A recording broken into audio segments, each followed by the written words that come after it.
Oi, Camila. Olá! Tudo bom, Claudinha? Tudo, e vocês? Estão conseguindo ouvir? Tô. Você tá me ouvindo bem também? Eu tô torta, porque eu esqueci que era no Insta e aí o celular tava na horizontal. Agora eu coloquei ele na vertical, não sei se eu tô torta. Não, tá tudo certo. Você tá retinha aqui pra mim. Então tá bom.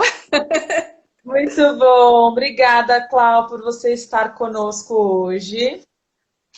Obrigada a você e todo mundo que tá aí do Dispara, né? Muito queridos, assim, moram no meu coração sempre. Bom, hoje a live vai ser bem informal, porque não tem como não ser com essa pessoa que está aqui com a gente. Vocês vão entender daqui a pouquinho por quê. Então, hoje a gente vai bater um papo com a Cláudia Barros, que é a fundadora da Movimento Mirim. Vou pedir para ela se apresentar um pouquinho do que é a Movimento Mirim.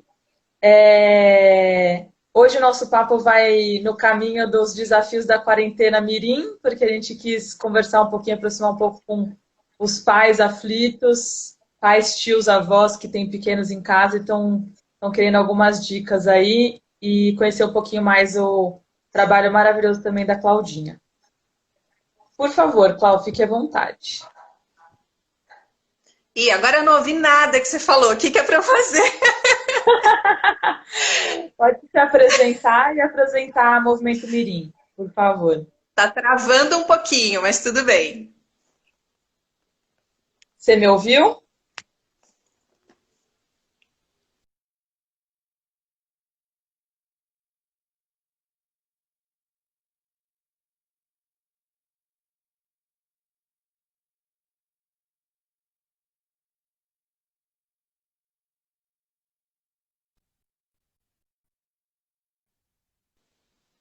Clau?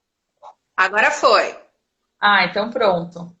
Vamos lá. Então eu estava explicando que a nossa conversa hoje vai ser uma conversa informal, porque é impossível não ser informal, né? Porque o pessoal vai entender um pouquinho qual que é a relação da Claudinha com o Spara e comigo.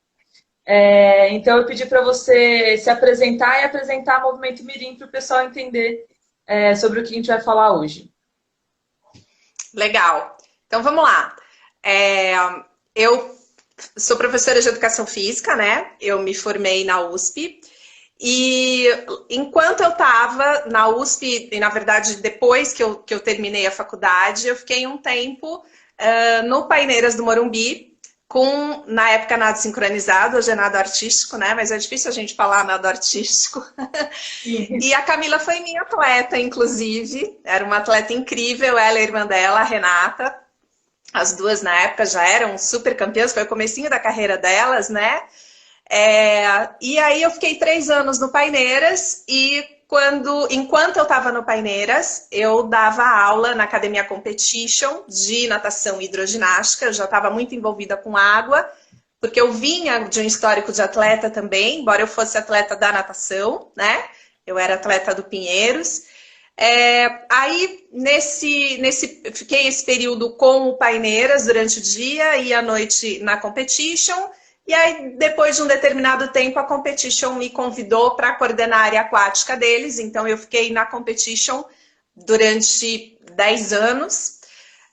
Depois de 10 anos lá, eu vim para a Companhia Atlética, para a Academia Companhia Atlética, gerenciar toda a parte infantil deles, tanto a parte de água quanto a parte de terra, também durante 10 anos.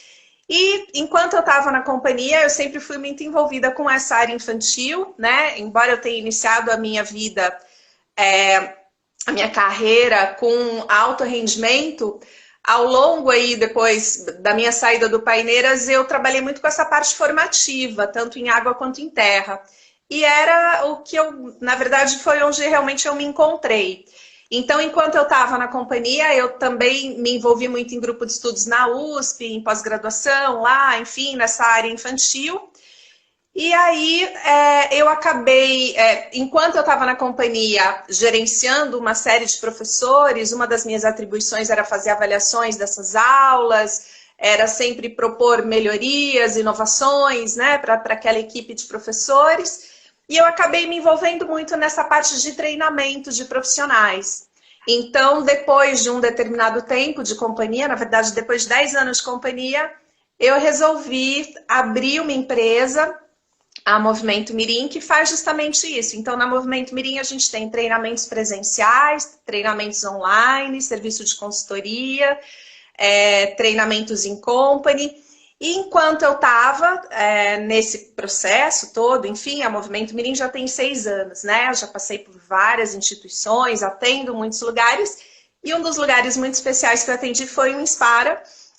Mas aí o Inspara, na verdade, quando a Camila começou o projeto, né? Eu comecei com ela, enfim, como técnica da equipe, e em função da correria aí da minha vida toda, era muito incompatível essa vida de técnica novamente, né? Enfim, beira de piscina, com aquele compromisso de formar atletas, enfim, e com esses treinamentos todos que eu tenho que dar. Então, hoje à distância, né, Camila? Mais à distância a gente se encontra, às vezes a Camila me liga pedindo socorro por alguma coisa, enfim, mesmo com as meninas que estão hoje na linha de frente, com a Bebel, que é uma querida, que também foi minha atleta no Paineiras, né? Com a Angélica, com a Lu, enfim. Às vezes eu ainda dou uns pitacos quando elas pedem, né? Mas enfim, a minha relação hoje está à distância, eu não estou mais na linha de frente mesmo com a turma do Inspara. Muito bom, deu para perceber que não é fraca não, né? Tem muita bagagem, muita experiência. Além de tudo, Cláudio, todo o seu currículo, né, que você colocou aqui para o pessoal ouvir, o Marcelo do Cuca Aberta com a gente, que é um outro querido. Que fofo. Um beijo, Marcelo. Nós duas já estivemos com ele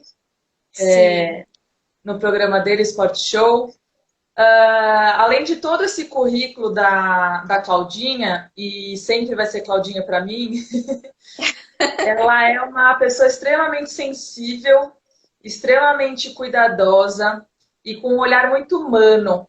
E por isso que eu acho que todo esse desenvolvimento e tudo que ela oferece na Movimento Mirim tem muito esse olhar, né, Clau? Que é um olhar muito global, né, para aquela criança e do desenvolvimento daquela criança, não só da parte técnica, que você tem uma bagagem incrível, mas também desse olhar, né?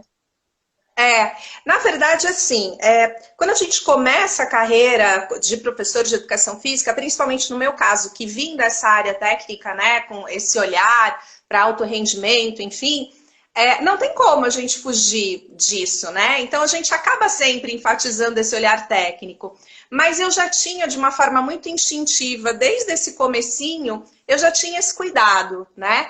E à medida que eu fui me desenvolvendo, que eu fui buscando informações, que eu fui trabalhando muito com criança, eu fui aprendendo que não adianta a gente olhar só aquele gesto técnico, a gente tem que, aquele gesto técnico ele está ancorado, aquele movimento ele está ancorado num desenvolvimento de um corpo e de uma inteligência e de um indivíduo e de uma alma, enfim, aquilo tudo se mistura, né? Então a gente tem que olhar tanto para o gesto técnico, quanto a gente tem que olhar para um corpo que tem muitas emoções e que, se estiver muito inseguro, não vai ter uma resposta motora adequada como a gente gostaria. A gente tem que olhar para um corpo que precisa se relacionar com os outros. A gente está vendo agora a dificuldade que é a gente estar longe dos outros, né? E como a gente recorre a tecnologias, porque o quão é necessário esse convívio, esses vínculos, enfim, e isso se manifesta no corpo também. A gente tem que olhar para um corpo que tem que ser apresentado para questões morais. Então, como é que eu me relaciono com esse corpo se eu não sou apresentado para o não, se eu não conheço o limite? Para eu, por exemplo, vamos falar do nado artístico, que é a modalidade específica que o Inspara atende hoje, né? Para eu ter um nível de consciência corporal muito elaborado, que é necessário para que a gente imagina, você está dentro da piscina de cabeça para baixo, olha que básico, né? Que fácil, né? Então todas essas referências estão contrárias num meio que não é o seu meio natural. Então você precisa ter muito domínio daquele corpo naquele ambiente. E para eu conseguir entender aonde está cada parte do meu corpo, como é que eu me relaciono com esses segmentos corporais, eu também preciso conhecer o não, eu também preciso conhecer aquilo que não me pertence, que não faz parte do meu corpo. Então o limite, ele é fundamental, inclusive essas questões morais, inclusive para eu me relacionar com o meu corpo, para eu me apropriar dele, do que faz parte de mim e do que não faz parte de mim. Se a gente for pensar em crianças sem limites, são crianças que têm corpos muito desorganizados, porque elas literalmente não conseguem entender onde termina o limite dela e onde começa o limite do outro. Então a gente também tem que pensar nessas questões morais.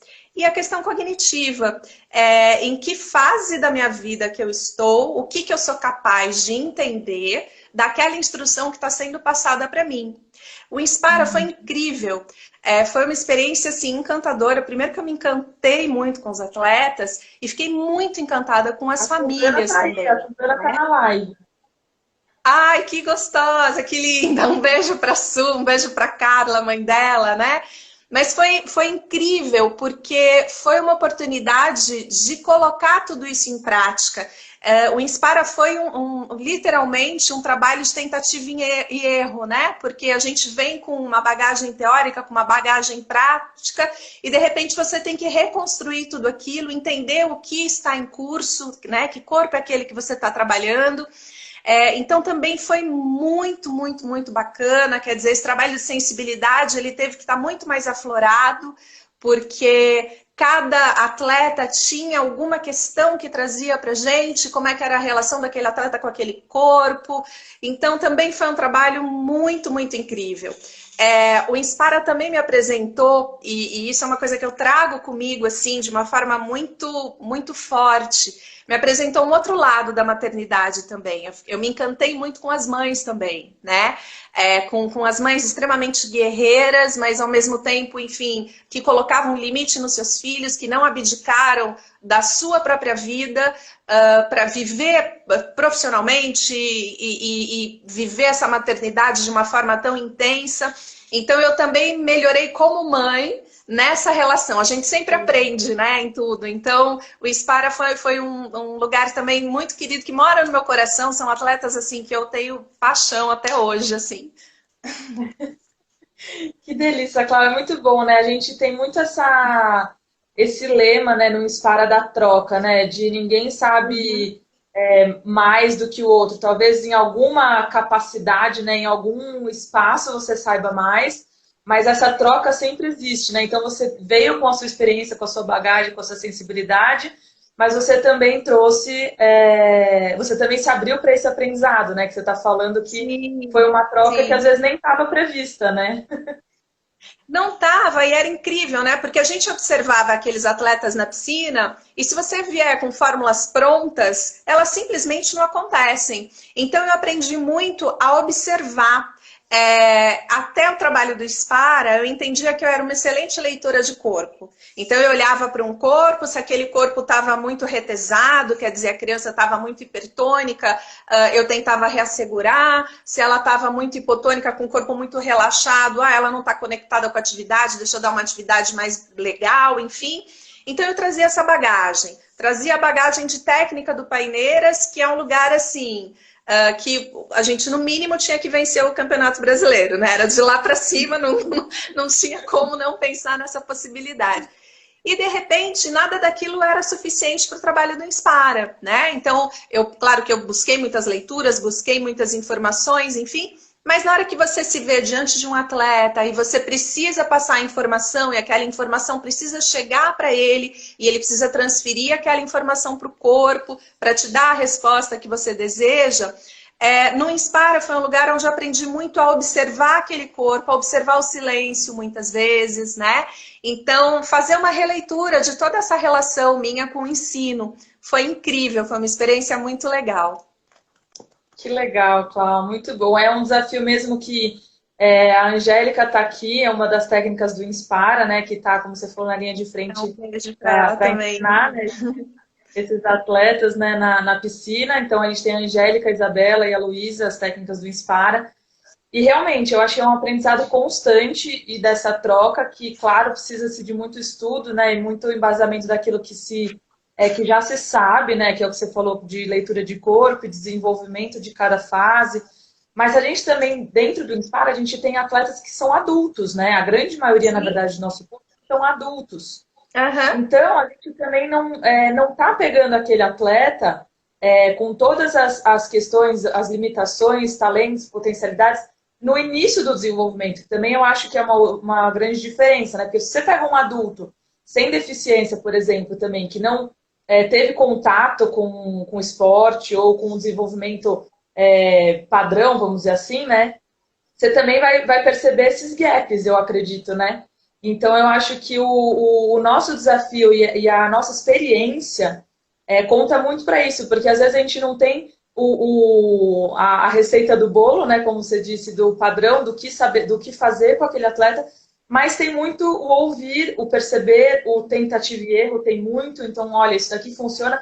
E outra, né? Às vezes funciona com um e não funciona com o outro. Então, isso Exatamente. também. É um trabalho de se disponibilizar para o outro o tempo inteiro, de observar Exato. e falar, bom, então vamos lá, vamos buscar uma outra via, se essa daqui não está dando certo. Eu sempre dou esse exemplo, é um exemplo que eu costumo dar em curso. Quando a gente trabalha com nado artístico, é muito comum a gente começar pelo palmateio. Ah, vamos começar pelo palmateio, né? Porque eu deixo a criança flutuando em cima da água, o criança, o adulto, enfim, e ele vai se deslocar com aquela remada.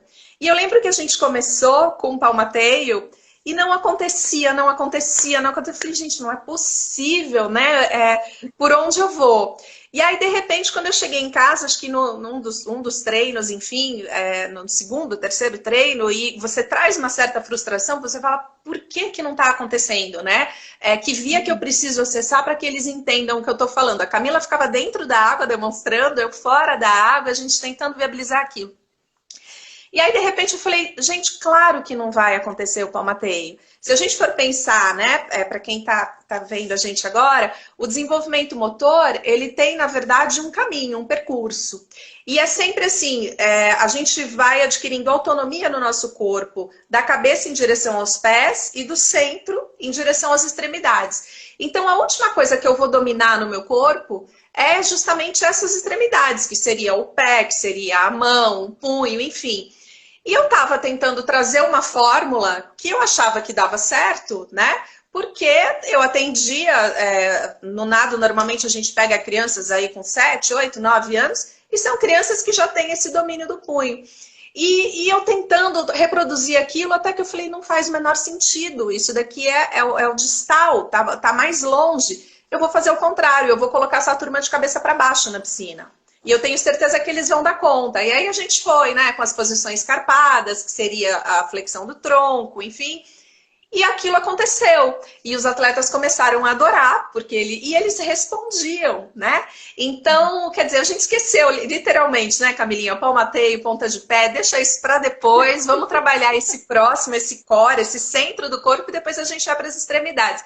Então, assim, não tem uma fórmula pronta. E se você não tiver muito disponível para aqueles atletas, entendendo a resposta que eles estão prontos para te entregar, enfim, você fica insistindo em fórmulas que você acha que vai dar certo. E fica muito chato. Porque como eles não conseguiam responder aquilo, fica uma coisa muito maçante, né? Então, é uma forma também de você ressignificar teu ensino, a tua relação com o outro, assim. Foi muito legal, muito bacana. Muito bom. Cláudio, já pegando esse gancho aí que você está falando, né, de todo o desenvolvimento, do que uma criança deve ter ou não, né, dependendo da fase que ela está de desenvolvimento, fala um pouquinho sobre essas faixas, né, de desenvolvimento. O que se espera para uma criança até 2 anos, até 4, num desenvolvimento motor esperado, né, vamos dizer assim. Mais padrão, né? O que a gente espera é assim, até os 2 anos de idade, a criança ela vai construindo, ela vai se apropriando desse corpo. Porque, na verdade, quando a criança nasce, ela não se entende como alguém diferente do resto dos outros objetos que existem no mundo. Porque, imagina, você nasce num corpo que é puro reflexo. Grande parte, na verdade, a enorme maioria dos seus movimentos são movimentos reflexivos. Né? O que são movimentos reflexivos? São aqueles movimentos, a grosso modo, claro, né? A gente não vai se aprofundar muito nisso, mas enfim, de uma forma muito ilustrativa, são aqueles movimentos que eu não controlo. que na verdade eles reagem a um determinado estímulo. E é necessário que aqueles movimentos existam, porque eu preciso, por exemplo, sugar, porque senão eu não consigo me alimentar. Então, aqueles reflexos que eu trago na hora que eu nasço, né, nesse momento do nascimento, são reflexos necessários para a minha sobrevivência. Mas por que que eu ainda não controlo eles? Por que que não sou eu, né, o meu cérebro, determinando que, olha, estenda esse braço e por aí afora? Porque esse sistema nervoso ainda está muito imaturo. E esse sistema nervoso, que na verdade é onde o córtex, né, que é a parte do cérebro que vai apresentar esse controle do movimento, ele vai se desenvolvendo aí ao longo, principalmente do primeiro ano de idade. Ao longo desse primeiro ano de idade, esse corpo vai sendo literalmente revelado para essa criança. Então, à medida que ela vai entendendo que ela vai sendo capaz de controlar esse corpo, muito por conta desse desenvolvimento do sistema nervoso, esse corpo vai sendo revelado, ela vai se apropriando daquilo. E isso acontece ao longo desses 2 primeiros anos de vida, fundamentalmente até o primeiro ano de vida, ela começa a ter controle desse corpo, mas a partir do momento que ela controla esse corpo, ela começa a entender que esse corpo é dela. E esse processo vai acontecer principalmente até os 2 anos. Então eu sempre sugiro assim, pega uma criança de 2 anos e pede para ela se desenhar. Ela desenha um círculo, porque é assim que ela se vê. Ela entende que tudo que está dentro desse círculo é ela e tudo que está fora desse círculo não é ela. E isso é um momento incrível, porque é um momento que ela se diferencia de todo o resto. Então esses são os 2 primeiros momentos, os 2 primeiros anos de vida da criança, né, onde ela literalmente constrói, se apropria dessa imagem de quem ela é. Aí, entre 2 e 6 anos, mais ou menos, tem uma série de processos que vão acontecendo, mas o que ela vai fazendo? O que era uma bola vai virando primeiro um boneco palito. Então, ela vai entendendo esse corpo como grandes segmentos. Então, ela vai entender que ela tem uma cabeça, que ela tem 2 braços, que ela tem 2 pernas, que ela tem um tronco e paramos por aí. Então, ela vai reproduzir esse movimento desse jeito. Se você pedir para ela movimentar o braço, ela vai movimentar o braço inteiro. Embora, se você perguntar para ela onde é o seu cotovelo, ela sabe onde é o cotovelo, ela não consegue sentir que esse cotovelo separa um pedaço do braço do outro pedaço do braço e que isso tudo mexe de uma forma harmônica. Enfim, que ela tem, na verdade, um monte de micros... Isso, ela se apresenta em bloco.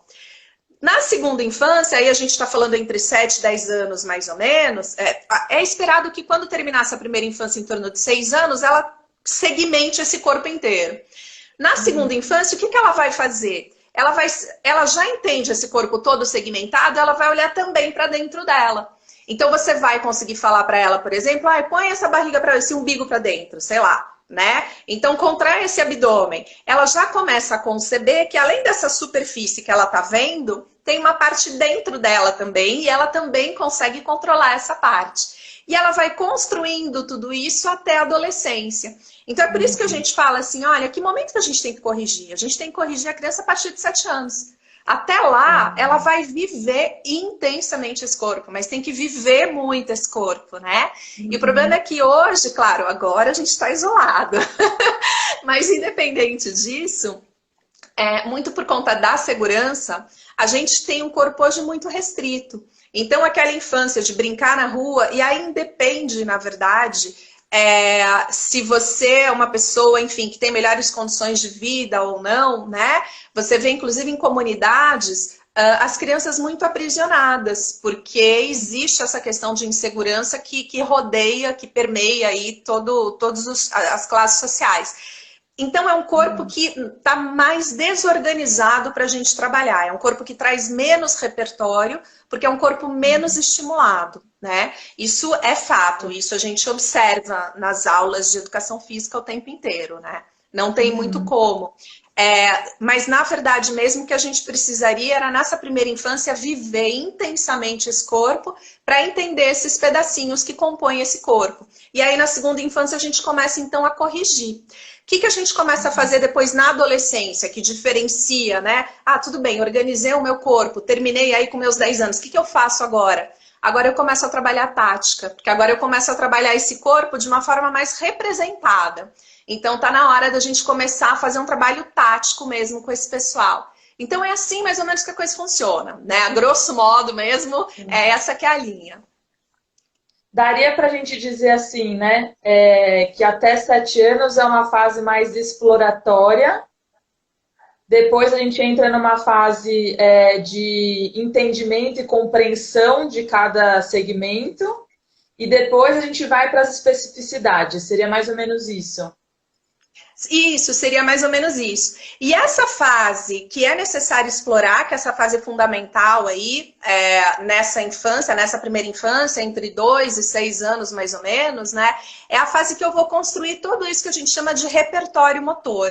Então, repertório motor é eu aprender a usar intencionalmente o meu corpo para saltar, para rastejar, para, sei lá, para arremessar, para me equilibrar e por aí afora. Então, é o momento que eu vou construindo esse repertório, porque depois, na segunda infância, na hora de 7, 8, 9, 10 anos, enfim, o que eu vou fazer? Eu vou juntar todos esses pedaços. Então, se antes eu lançava uma bola e depois eu saltava, agora eu consigo fazer as duas coisas ao mesmo tempo. Eu combino duas habilidades. Então, é um momento que eu tanto consigo combinar, quanto eu já conheço todos esses pedacinhos, entendeu? Então, essa que é a construção toda.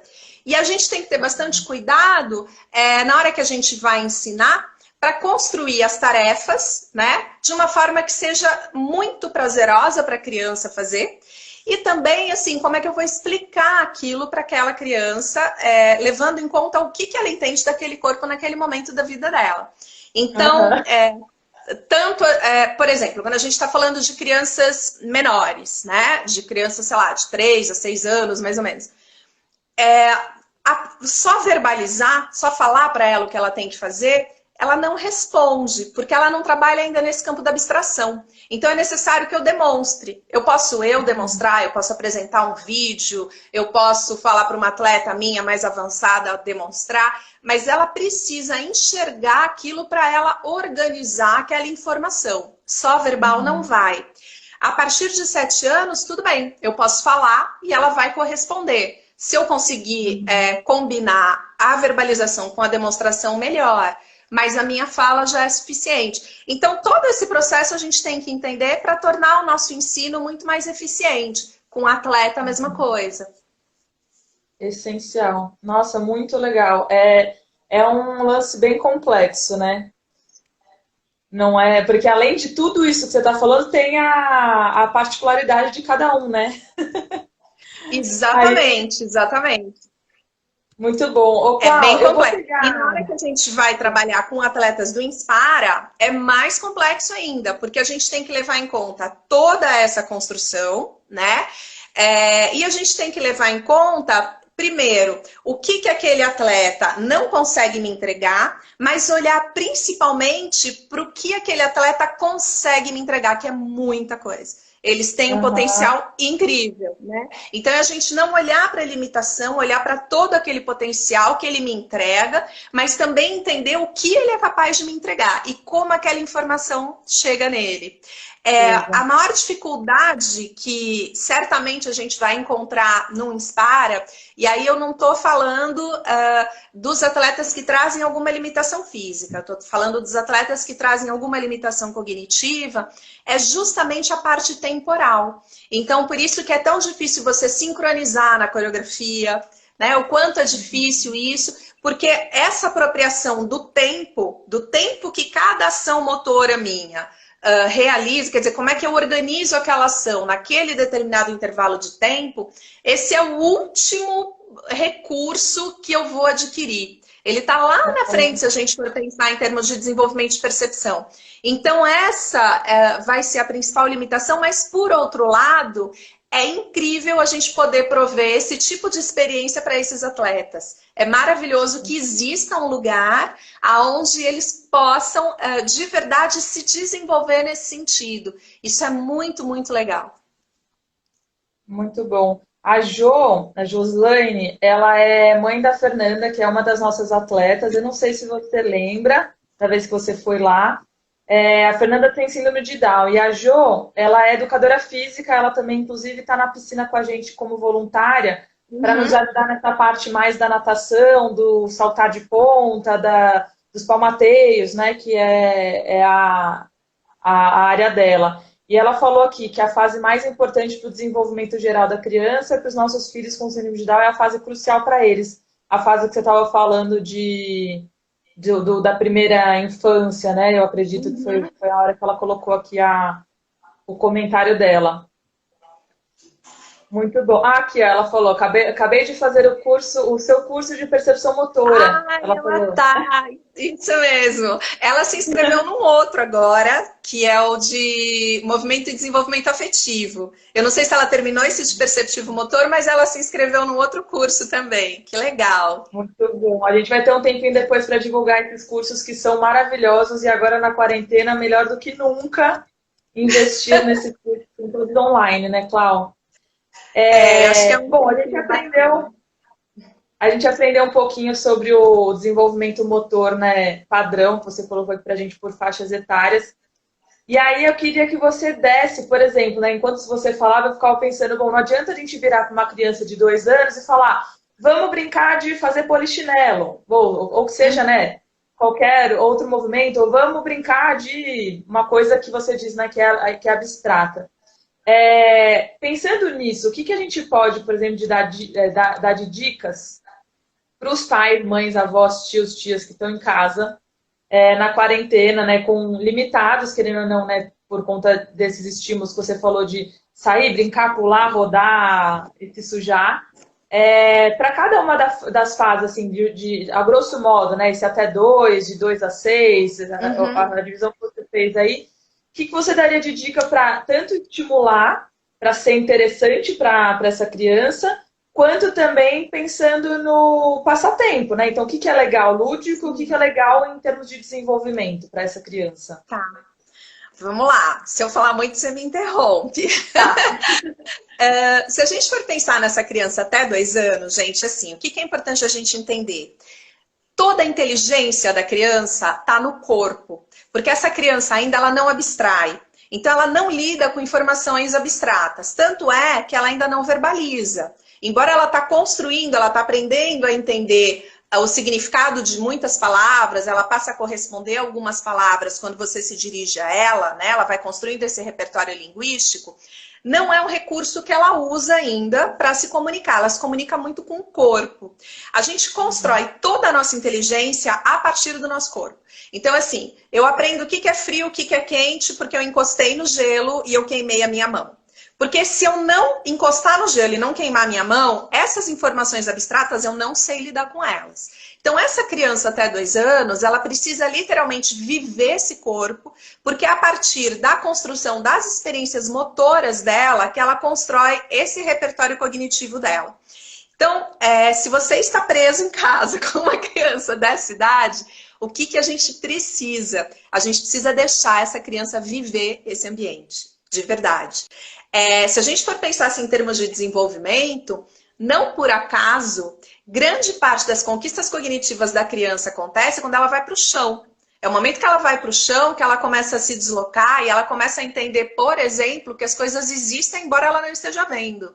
Porque ela consegue ir para onde ela quer e não para onde alguém... Imagina, você está no colo de alguém e o que você vê é só aquilo que é possível porque você está no colo de alguém, só está olhando para uma parede. Então você acha que só aquela parede existe no mundo, né? E aí na hora que você consegue ir dessa parede para uma porta, para um armário, sei lá, você começa a construir esse mundo de uma outra forma e começa a entender que tudo aquilo existe embora você não esteja vendo, né? Então o importante para essa criança até 2 anos de verdade é que ela viva no chão, literalmente. Ah, vai cair, que legal, caiu, levanta e vambora, toca a vida. Aham. Não adianta a gente ter, por exemplo, ambientes muito protetores. Então, sei lá, coloca aquele chão acolchoado no quarto do bebê. Me dá um motivo para isso. O mundo não é uma almofada. E eu preciso aprender com a rigidez. O bebê ele precisa pisar em alguma coisa que seja rígida para ele se equilibrar. Vai você andar em cima de uma almofada, ver o que acontece, né? Você vai torcer teu Eita. pé. Então, essa rigidez ela é necessária, né? É claro, põe a grade na sua janela, porque eu não quero que o seu filho, enfim, viva essa experiência, não vai ser muito Põe o interessante. Mas protetor de tomada, né? põe o protetor de tomada, né? Porque, agora, tirando esses pedaços do ambiente onde existe um risco muito maior, deixa ele viver esse ambiente. Isso já é muito rico. Se a gente for pensar depois na criança entre 2 e 6 anos, é engraçado porque a gente tem muita preocupação em ficar, ai, como é que eu estimulo, como é que eu entretenho, como é que eu, sei lá. Na verdade, sabe como é que ela se desenvolve? Brincando, literalmente, né? A brincadeira ela é fundamental para essa criança e essa brincadeira é que é a brincadeira espontânea. Então, se você der para ela, por exemplo, algumas colheres e algumas panelas, né? Não precisa bater panela na janela, se quiser vai, enfim, mas se você ficar em casa só, é uma descoberta incrível para ela, porque ela vai entendendo os sons, ela vai organizando aquilo, ela encaixa uma coisa na outra. Então, os brinquedos, eles não precisam ser esses brinquedos que já entregam a informação pronta para a criança. Quanto mais pronto tiver essa informação que você entrega para ela naquele brinquedo, naquele material, menos ela constrói. Então, na verdade, menos estímulo existe para a inteligência. É muito louco isso, porque a gente fica buscando personagens para comprar. Ah, esse brinquedo que canta, esse brinquedo... E na hora que você vai ver mesmo, isso é o que menos interessa, porque quanto mais pronto ela receber, menos oportunidade de construção ela tem, principalmente agora no momento onde a gente está muito limitado, dentro de um espaço limitado, que é dentro da nossa casa, né? Eu lembro, tinha uma atividade... os meus filhos agora já estão grandes, né? O Fábio tá com 17, a Camila tá com 16. Chama a Camila, minha filha, a gente tá vendo só como a Camila é importante na minha vida. Tá bom. Mas enfim, eu lembro de uma atividade que eles tinham na escola na educação infantil, que era eles estavam com 3 anos, 2 ou 3 anos, sei lá eu, e chamava caixa surpresa. Então a criança, ela levava para casa uma caixa vazia, e cada dia era uma criança que levava para sua casa. E ela tinha que colocar dentro dessa caixa algum objeto que fosse especial para ela, um brinquedo, sei lá eu, porque no dia seguinte, no momento da roda, quando todas as crianças se encontrassem, ela abriria a caixa e mostraria o que tinha lá dentro e verbalizava sobre aquilo que tinha lá dentro. E era muito bacana porque as mães faziam um relatório explicando como que foi o processo de escolha da criança, porque que ela escolheu aquilo e tal, não sei o quê. Veio para casa. Na hora que veio para casa, eu queria chorar. Porque foi o Fábio. Acho que ele era a 10ª criança a receber aquela caixa surpresa. Gente, e os brinquedos que tinham ido? São aqueles brinquedos de Disney, não sei mais o quê, os mais legais. E eu falei, caramba, né? Porque o Fábio nessa época, ele tava com uma mania, ele tinha um palito que ele andava para cima e para baixo. Não era um palito, era um pedacinho de pau, sei lá eu, onde que ele arrumou aquilo. E ele andava com aquilo para cima e para baixo, aquilo virava uma varinha mágica, ele batucava nas coisas com aquilo, virava uma espada, enfim. Ele só andava com aquele negócio, era um negócio super pequenininho. E eu falei, putz, quer ver que é isso que ele vai colocar na caixa, né? E todo mundo mandou Toy Story, não sei mais o quê. E eu falei, bom, eu vou segurar a onda. Se ele colocar, eu vou explicar o processo de escolha dele, né? E porque aquilo para ele, por que aquilo era incrível? Porque aquilo virava tudo. É a mesma coisa, você dá um cabo de vassoura para uma criança. Aquilo vira tudo. Aquilo vira... Quando ela brinca com cabo de vassoura, ela não está brincando com cabo de vassoura, ela está brincando com cavalo. Então ela está aprendendo a abstrair. Então aquilo é incrível. Aí no final, foi muito engraçado, porque o Fábio chegou em casa e falou assim para mim, a Camila na época ainda não estava na escola, a Camila tinha 1 ano por aí, o Fábio tinha 2 e pouquinho. E aí ele pediu para ver várias fotos, aí ele viu uma série de fotos, né? E aí ele escolheu, tinha assim, aquelas fotos clássicas, eu, meu marido e ele, a irmã e ele, né? Ele vai pedir uma família linda, né? Aí ele escolheu uma foto que só tava ele e falou, é essa que vai. Falei, mas filho, né? Falei, o que vão pensar? Aí ele falou assim, é só o Fábio que vai. E foi muito bonito, porque eu falei assim, olha que bacana. Ele tá ficando sozinho nessa caixa. Por quê? Essa caixa não pode ser violada, nem por mim, nem pela irmã, nem pelo pai, né? É o momento que ele está sozinho, é o momento de autonomia dele, é ele se garantindo naquela escola.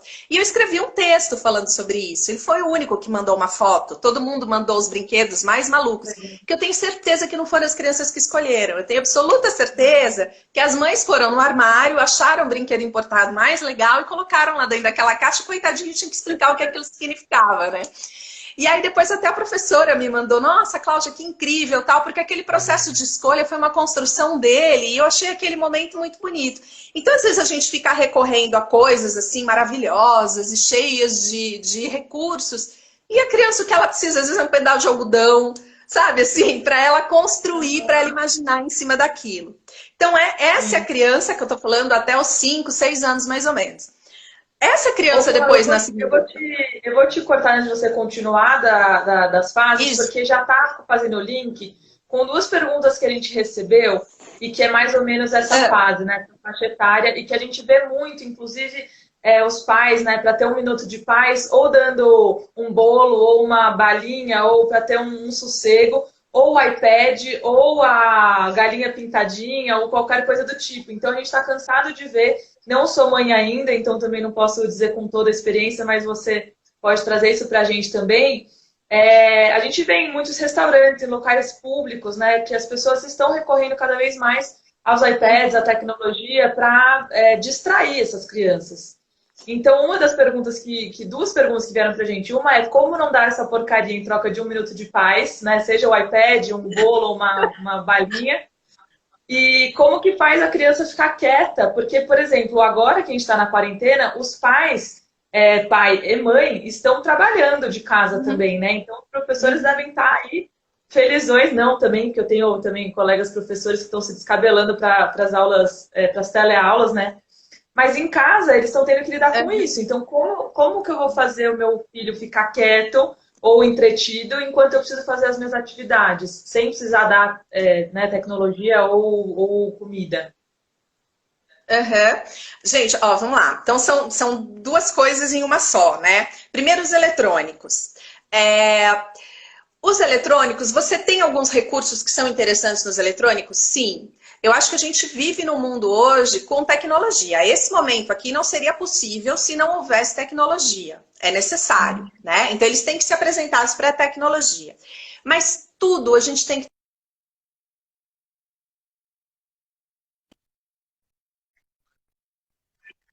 Mas quanto mais tempo a gente entregar esse recurso para eles, menos necessário a gente se torna.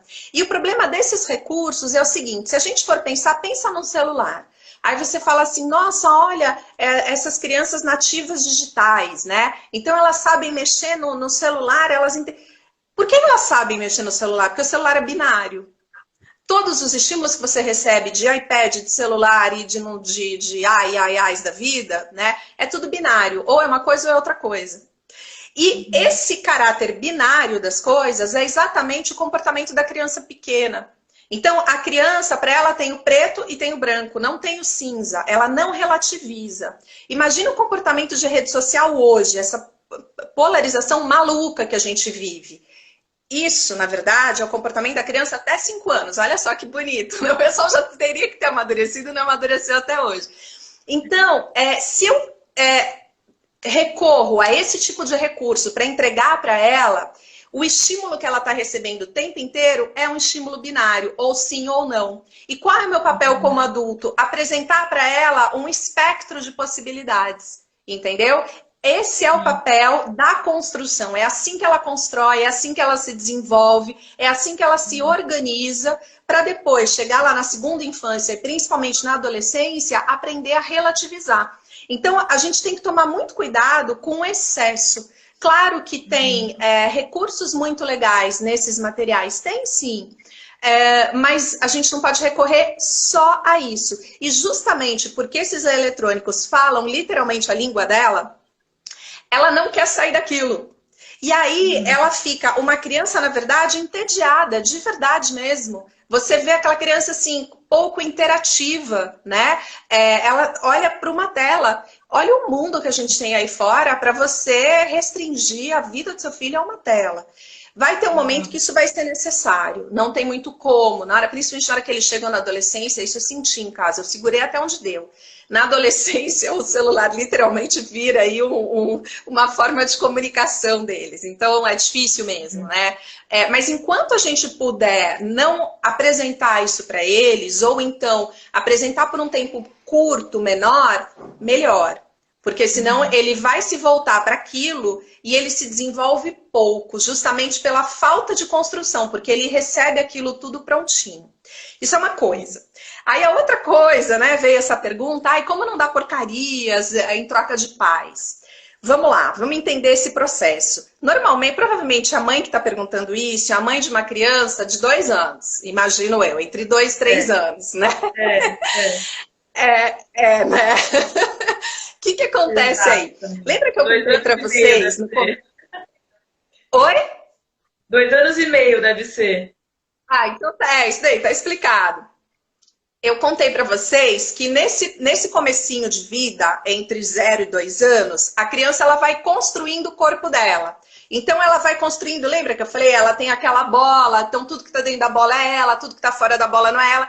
À medida que ela vai ganhando autonomia sobre esse corpo, ela vai entendendo quem ela é e quem ela não é. E isso, na verdade, se constrói a partir do corpo, mas isso migra também para essa questão do autoconceito. Porque nesse momento da minha vida, eu entendo quem eu sou porque é aquilo que eu tô vendo. Eu ainda não entendo o que está dentro de mim, né? Então, o que acontece? Quando eu faço 2 anos de idade, nessa fase que eu tô entre 2 anos e meio, eu entro numa crise de negação profunda, que são os terríveis 2 anos. É o momento que a criança se atira no chão e grita, e começa a ter birra, e não quero isso, não quero aquilo.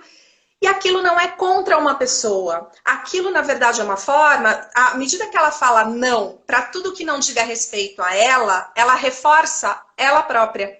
Então, é uma forma dela reforçar quem ela é. Entendeu? Esse é o processo. E por isso que essa crise de negação é tão profunda nesse momento da vida dela. E é uma crise muito importante, extremamente saudável.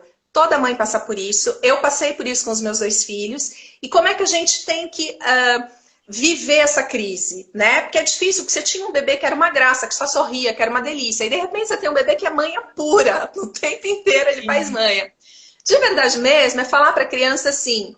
Eu não entendo se você chora. E sai andando e deixa a criança chorar. Tá tudo certo, porque ela tá no direito dela. Mas ignora, de verdade, ignora aquele choro. Porque se você fala assim, se você parar de chorar, eu te dou um pirulito. Se você parar de chorar, eu te dou uma boneca. Ela não quer a boneca. Tanto ela não quer a boneca, que ela não para de chorar. E você dá a boneca, ela quer outra boneca. Ela quer outro carrinho, ela quer outro não sei o que. Não é isso que ela quer. Ela quer não. Porque na hora que você fala não... Essa manha, ela vai se tornar... O primeiro dia de manha é terrível, ele dura 50 minutos. O segundo dia de manha, se a criança viu que você foi firme, ele dura 40 minutos, meia hora. Até que lá pelos 3 anos e pouquinho, e às vezes até um pouquinho antes, aquilo se encerra. Então esse é o processo, ela está construindo o autoconceito. Ela está construindo, na verdade, quem ela é. Então nesse momento ela fala, mamãe, essa é a sua vontade, não é a minha vontade. Por isso que ela chora. Só que ela não sabe processar isso dessa forma abstrata. Então, como é que ela reage? Ela reage desse jeito. A gente vê um segundo momento muito forte, de uma crise de negação muito forte, justamente porque é um segundo momento de construção de quem eu sou, né, desse autoconceito, na adolescência, que é a fase que eu vivo hoje. Com os meus filhos. A coisa aqui em casa agora está bem mais tranquila, mas esse início da adolescência é terrível. 13, 14 anos, você fala, não é possível. E é mais difícil ainda, porque enquanto a criança pequena chora, e aí depois de um tempo aquele choro cessa, o adolescente argumenta, e aquele argumento não para nunca, né? Então, em algum momento vai parar. São 2 momentos de firmeza necessários que vão ser cansativos. Acho que a dica para essa pergunta, né, para a gente retomar a pergunta, seria isso, né? A firmeza, dizer que vai ser um momento, de repente, cansativo, mas que vai ter uma recompensa ali na frente para os 2 lados, né? Tanto para a mãe e para o pai, quanto para a criança, quando ela se desenvolver, né? Exatamente. E, na verdade, se você não for firme agora, né? E não precisa gritar, nada disso, é falar firme. Não vou fazer. E deixa a criança chorar. A gente tem que morrer de chorar. Então, vai ter um momento que a criança vai parar. Se você conseguir fazer isso nessa fase que eu sei que é dura, o que vai acontecer? ela vai se encerrar mais cedo. Agora, se a criança começar a perceber que se ela chora, ela ganha um pirulito, ela quer um não, mas você deu um pirulito, ela fala, peraí, isso daqui pode ser um bom negócio. E aí você vê crianças com 6 anos nesse processo ainda, a gente chama essa fase de personalismo. Você vê a criança continuando naquilo, não saindo daquela fase nunca, né? Aham. Ô, Cláudio, teve uma pergunta aqui específica do Jean. Um beijo pro Jean, Jean e Renata. O Jean também é educador físico, a Renata também. O Jean até falou que você já deu alguns cursos lá na Hebraica. E eles têm gêmeos. Ah, na Hebraica. O Rodrigo e o Guilherme, um beijo para todo mundo. Ele está pedindo para te perguntar que tipo de atividade pode passar para as crianças de 4 a 5 anos para substituir as aulas de natação que elas estariam tendo normalmente. Eu imagino que seja para os alunos dele. Sim. Gente, olha só. A gente está em outro ambiente, a gente está enclausurado, né? Então, milagre a gente não vai fazer, não tem muito como.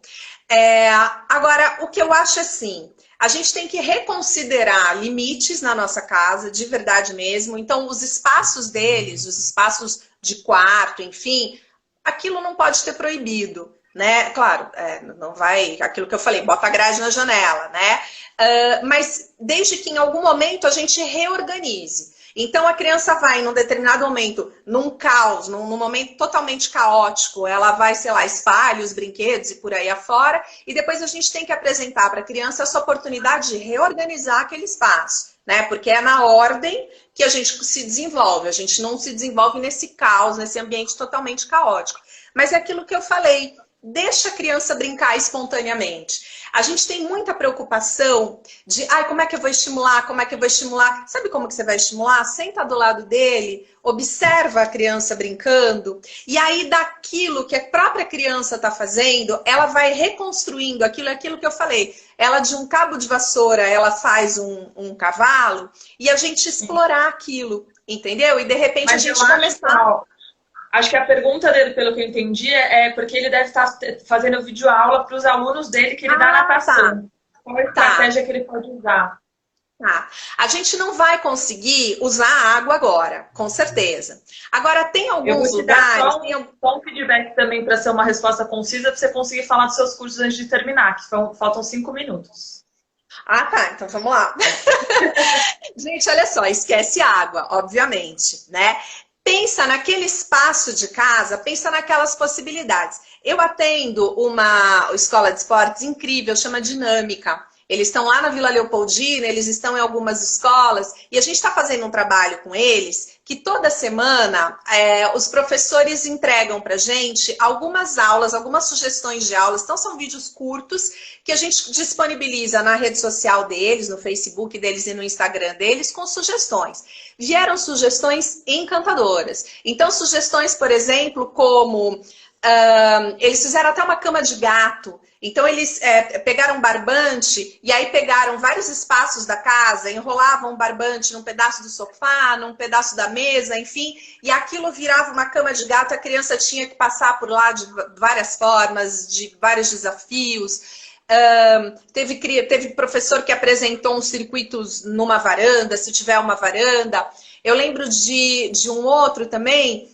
uma ideia também, por exemplo, elástico. Sabe aquela brincadeira de elástico que você amarra no pé e faz aquelas acrobacias? A criança, se ela não tiver uma dupla, um irmãozinho, enfim, para fazer, ela amarra esse elástico num pé de uma cadeira, num pé de uma mesa. Então, você vai ter que recrutar, na verdade, quer dizer, construir jogos de tabuleiro, ela própria constrói, sabe? Ou jogar jogos de tabuleiro.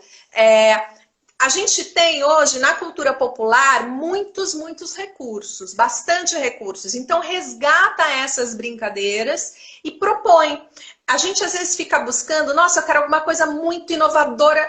Não é necessário.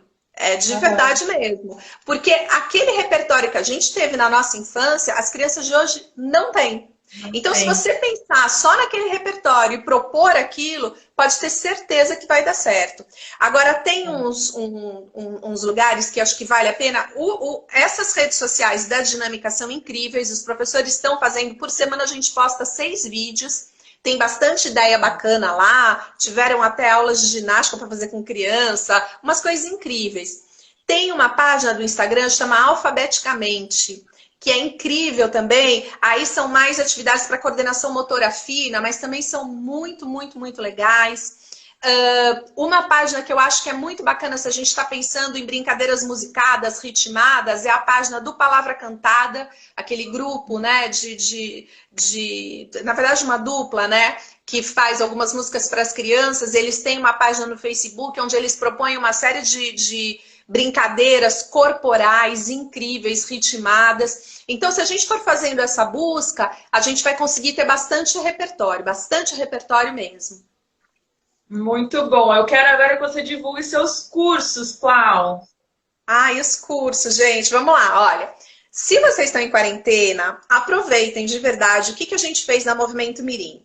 Tem uma coleção de cursos online. Na verdade, assim, nos próximos 2 anos vão ser lançados 40 cursos online nessa plataforma, todos direcionados para a educação física infantil, inclusive para a área aquática. Nesse momento, a gente tem 5 cursos lá que compõem uma coleção, que é a coleção que chama os 5 domínios do desenvolvimento infantil. Então, a gente tem, o primeiro curso chama Movimento e Desenvolvimento Cognitivo, a gente aborda toda essa questão do desenvolvimento da inteligência. O outro, movimento e desenvolvimento moral, movimento e desenvolvimento afetivo, movimento e desenvolvimento social e movimento e desenvolvimento perceptivo motor. A gente está com 50% enquanto durar a quarentena. Então, se você for comprar um curso, você consegue comprar em 5 parcelas de R$14. E se você quiser comprar a coleção... Não, desculpa. 5 parcelas de R$14, é isso? Um curso está R$70, é isso mesmo. E a coleção completa está R$315, com esses 50% de desconto. Você sempre vai conseguir comprar em 5 parcelas sem juros no teu cartão de crédito. Se você quiser parcelar em mais vezes, daí você que arca com juros, né? Esses cursos, gente, assim, tem mais de 120 videoaulas, a coleção inteira, tem infográficos que são exclusivos, tem muitas tarefas comentadas, tem links para materiais disponíveis na internet, apostilas para download, muito material exclusivo que vocês fazem download e fica exclusivo para vocês. Uma vez que vocês fizeram a assinatura é válida por 6 meses na plataforma, mas esses materiais para download fica para vocês. Então são cursos muito, muito, muito bacanas. Quem se interessar é só entrar no site, né, movimentomirim.com.br ou movimentomirim.com, tanto faz. Ou se quiser me ligar e tirar alguma dúvida, enfim, fica super à vontade, porque o que a gente tem agora nesse momento da quarentena são essas formações online. Sim, e é legal reforçar aqui, só ligar aqui, escureceu aqui. É legal reforçar que então fica disponível por 6 meses o conteúdo. Tem o conteúdo para download, que aí a pessoa pode baixar e ficar com esse conteúdo para ela, certo? Isso. E aproveitar a quarentena que tem o desconto. Durante a quarentena a gente está com 50%, justamente porque assim, acho que todo mundo tem que se ajudar, né? Se as pessoas estão em casa e está todo mundo de verdade mesmo com a redução nessa questão financeira, então eu acho que a gente tem que se ajudar. Então, nesse período de quarentena, é possível parcelar em 5 vezes sem juros e com 50% de desconto. Maravilha, Clau! Estamos aqui nos segundos finais. Gostaria de agradecer muito, muito, muito pela presença. Acho que foi muito legal, todo mundo curtiu bastante. Acho que o recado foi dado, né? Eu acho que precisa de incentivo, precisa de paciência, precisa de limite. De repente, pensar em outras estratégias e seguir do jeito que a gente consegue, né? Eu acho que a gente está aprendendo. Um beijo. Um beijo.